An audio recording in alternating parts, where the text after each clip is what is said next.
प्यारे दर्शकों नमस्कार। तारीख है आज 13 जुलाई 2025, दिन रविवार, हिंदी तिथि श्रावण माह कृष्ण पक्ष तृतीया। आइए नजर डालते हैं हमारे प्यारे राज्य उत्तराखंड की तमाम बड़ी खबरों पर। वीडियो शुरू करने से पहले कमेंट बॉक्स में जय हिंद लिखकर हमें सपोर्ट करें। तो चलिए शुरू करते हैं।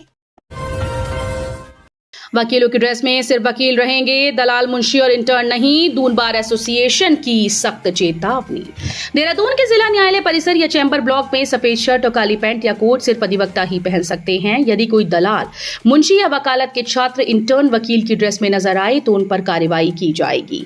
देहरादून बार एसोसिएशन ने यह स्पष्ट किया कि अनाधिकृत तौर पर वकालत का कार्य करने वालों के खिलाफ मुकदमा दर्ज कराया जाएगा।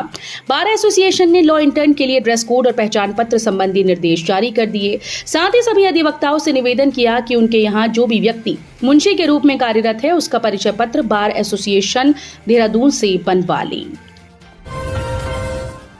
प्रदेश में 2 लाख से अधिक स्मार्ट मीटर लगाए गए, 16 लाख उपभोक्ताओं के घरों प्रतिष्ठानों पर लगेंगे। यूपीसीएल ने प्रदेश में अब तक 2 लाख से अधिक स्मार्ट मीटर लगा दिए हैं। निगम प्रबंधन ने रोजाना 4000 मीटर लगाने का लक्ष्य रखा। 16 लाख उपभोक्ताओं के घरों प्रतिष्ठानों पर ये मीटर लगाए जाने हैं। यूपीसीएल के एमडी अनिल कुमार ने बताया कि आरडीएसएस योजना के तहत ऊर्जा वितरण प्रणाली में दक्षता, विश्वसनीयता और पारदर्शिता में सुधार के लिए स्मार्ट मीटर लगाए जा रहे हैं। उन्होंने बताया कि उपभोक्ताओं को उनकी बिजली खपत की ये सटीक जानकारी देगा। बिना पंजीकरण प्रैक्टिस कर रहे डॉक्टर्स पर होगी कार्रवाई, सभी जिलों के सीएमओ को आदेश जारी। सचिव स्वास्थ्य डॉक्टर आर राजेश कुमार ने कहा कि बिना पंजीकरण के प्रैक्टिस करने वाले डॉक्टर्स के खिलाफ कार्रवाई की जाएगी। उन्होंने सभी जिलों के सीएमओ को इस संबंध में आदेश जारी किए। सचिव स्वास्थ्य ने कहा कि प्रदेश में सरकारी व निजी क्षेत्र में कार्यरत डॉक्टर बिना पंजीकरण या नवीनीकरण के प्रैक्टिस नहीं कर सकेगा। उन्होंने सभी सीएमओ को निर्देश दिए कि बिना पंजीकरण डॉक्टर्स की सूची तैयार की जाए। जिन डॉक्टर्स ने अब तक पंजीकरण व नवीनीकरण नहीं कराया उनके विरुद्ध कार्रवाई की जाए। नेशनल मेडिकल कमीशन एक्ट के तहत पंजीकृत डॉक्टर ही प्रैक्टिस कर सकते हैं। एक क्लिक पर मिलेगी घर की जानकारी, नैनीताल में शुरू होगी नगर सेवा, ऑनलाइन जमा कर सकेंगे भवन कर। अब शहरवासी को एक क्लिक पर नैनीताल के पालिका क्षेत्र स्थित अपने घर और भूखंड संबंधी जानकारी मिल सकेगी। पालिका में ई नगर सेवा शुरू होते ही भवन और सफाई कर भी ऑनलाइन जमा किया जा सकेगा। पालिका ने इस सुविधा को शुरू करने के लिए 3 माह का लक्ष्य निर्धारित किया। इस कवायद के लिए वर्ष 2024 में पहले चरण में मुंबई की संस्था रीमटेक सॉल्यूशन प्राइवेट लिमिटेड ने नगर का ड्रोन सर्वे किया था। दूसरे चरण में करीब 10 माह भौतिक सत्यापन चलाया गया।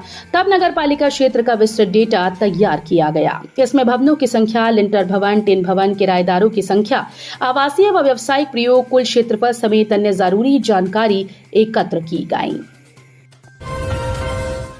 बिहारीगढ़ से आशा रोड़ी के बीच खुलेगा दून दिल्ली एक्सप्रेस हाईवे, कांवड़ यात्रा को देखते हुए फैसला।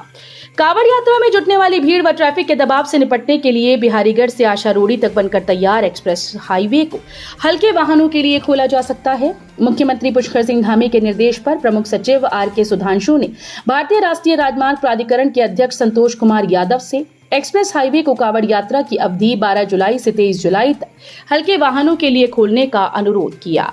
प्रमुख सचिव के मुताबिक कांवड़ यात्रा में अन्य राज्यों से बड़ी तादाद में कांवड़ियों के आने की संभावना है। सामरिक महत्ता को देखते हुए कर्णप्रयाग रेलवे स्टेशन पर किया गया बदलाव, 26 की ट्रैक की संख्या। ऋषिकेश कर्णप्रयाग रेलवे परियोजना में कर्णप्रयाग स्टेशन सबसे बड़ा है। सामरिक महत्ता को देखते हुए सेना की गतिविधियों के लिए वर्ष 2023 में स्टेशन में बड़े बदलाव का निर्णय लिया गया था और ट्रैक की संख्या बढ़ा दी गई। कर्णप्रयाग रेलवे स्टेशन पर पहले 22 ट्रैक बनने थे, जिनकी संख्या बढ़ाकर 26 कर दी गई। अब स्टेशन पर 4 अतिरिक्त ट्रैक बनाए जाने हैं। ये चारों ट्रैक 2 सुरंगों के अंदर बनाए जाएंगे।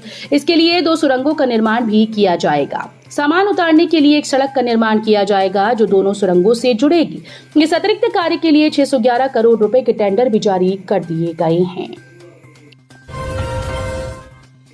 प्रदेश में बिना पंजीकरण चल रहे नशा मुक्ति केंद्र होंगे बंद, जुर्माना व कानूनी कार्रवाई भी होगी। प्रदेश में बिना पंजीकरण संचालित नशा मुक्ति केंद्रों पर सरकार शिकंजा कसेगी। ऐसे केंद्रों को चिन्हित कर उन्हें बंद कर मानसिक स्वास्थ्य नियमावली के अनुसार जुर्माना व कानूनी कार्रवाई की जाएगी। सचिवालय में स्वास्थ्य सचिव डॉक्टर आर राजेश कुमार की अध्यक्षता में राज्य मानसिक स्वास्थ्य प्राधिकरण की बैठक में कई महत्वपूर्ण फैसले लिए गए। बैठक में प्रदेश के सभी नशा मुक्ति केंद्रों की स्थिति, पंजीकरण, मानकों के अनुसार संचालन और निरीक्षण की प्रक्रिया पर चर्चा की गई। सचिव स्वास्थ्य ने निर्देश दिए कि मानसिक स्वास्थ्य देखरेख अधिनियम 2017 के तहत सभी जिलों में जिला स्तरीय निरीक्षण टीम्स गठित की जाएंगी। राज्य के खदान क्षेत्रों के लिए बनी स्टार रेटिंग योजना, उत्कृष्ट कार्य करने वाले होंगे पुरस्कृत। राज्य के खदान क्षेत्रों के लिए स्टार रेटिंग योजना लागू की गई। इसके माध्यम से पर्यावरण वन सुरक्षा उपायों में उत्कृष्ट कार्य करने वाले पट्टा धारकों को पुरस्कृत किया जाएगा। ये योजना लघु गौण खनिज खदानों पर लागू होगी। इसमें पट्टा धारकों को स्वमूल्यांकन प्रपत्र भरकर आवेदन करना होगा। इस प्रपत्र को भरने के लिए भूतत्व और खनिकर्म विभाग ने दिशा निर्देश भी तैयार कर लिए हैं। हेलो, मैं BSNL से बोल रही हूँ। सेवा के सिग्नल देकर बढ़ रहा साइबर ठगी का नेटवर्क, ऐसे करते हैं वारदात। हेलो, मैं BSNL से बोल रही हूँ। आपका नंबर जल्द बंद होने वाला है, इससे बचना है तो 1 दबाएं। अगर आपको कोई फोन करे और सामने से कंप्यूटराइज्ड आवाज में इस तरह का कुछ सुनाई दे तो सतर्क हो जाइए। दरअसल साइबर अपराधियों ने ठगी का नया तरीका इजाद किया है। यहाँ फोन पर 1 अंक दबाते ही साइबर अपराधी ठगी का खेल शुरू कर देते हैं। इससे आर्थिक नुकसान हो सकता है। साइबर अपराधियों का नेटवर्क जितना सशक्त है उतना ही वो खुद को अपडेट भी रख रहे हैं। हर तरीके में एक चीज वो जरूर देख रहे हैं कि सामने वाला मोबाइल फोन पर लंबी बात कर ले और उसकी बातों को फॉलो करे। बस यहीं से साइबर गिरोह को ठगी के लिए अपना शिकार मिल रहा है। देहरादून वासियों के लिए खुशखबर, 246 वाहनों की ऑटोमेटेड पार्किंग तैयार, सीएम करेंगे उद्घाटन। शहर की व्यवस्था सुधार की दिशा में जिलाधिकारी सविन बंसल का एक और प्रयास धरातल पर उतर गया। दून में पहली बार अत्याधुनिक ऑटोमेटेड कार पार्किंग की सुविधा उपलब्ध हो गई। 3 स्थानों पर तैयार की गई 246 ऑटोमेटेड कार पार्किंग की सुविधा का शीघ्र मुख्यमंत्री पुष्कर सिंह धामी उद्घाटन करेंगी। उत्तराखंड के मेडिकल और डेंटल कॉलेजेस में दाखिले का इंतजार खत्म, काउंसलिंग की अधिसूचना जारी। राज्य के मेडिकल और डेंटल कॉलेज में MBBS व BDS पाठ्यक्रमों में दाखिले का इंतजार खत्म हो गया है। स्टेट काउंसलिंग के लिए अधिसूचना जारी कर दी गई। काउंसलिंग 4 चरणों में आयोजित होगी, जिसकी शुरुआत 30 जुलाई से हो रही है। परीक्षा नियंत्रक प्रोफेसर विजय जुयाल ने बताया कि राजकीय मेडिकल कॉलेज में MBBS की राज्य कोटा की 525 सीट हैं। वहीं निजी मेडिकल कॉलेज में MBBS की 450 और BDS की 200 सीटें हैं, जिनमें 50% सीटें राज्य और 50% ऑल इंडिया मैनेजमेंट कोटे की हैं। इंस्टाग्राम और यूट्यूब कंटेंट के चक्कर में पुलिस वर्दी का इस्तेमाल करना 2 युवकों को भारी पड़ गया। इंस्टाग्राम और यूट्यूब कंटेंट के चक्कर में पुलिस वर्दी का इस्तेमाल करना 2 युवकों को भारी पड़ गया। जांच के बाद पुलिस ने युवकों को पकड़ लिया। इसके बाद चालान काटने के साथ ही पुलिस ने माफीनामे का वीडियो भी बनवाया।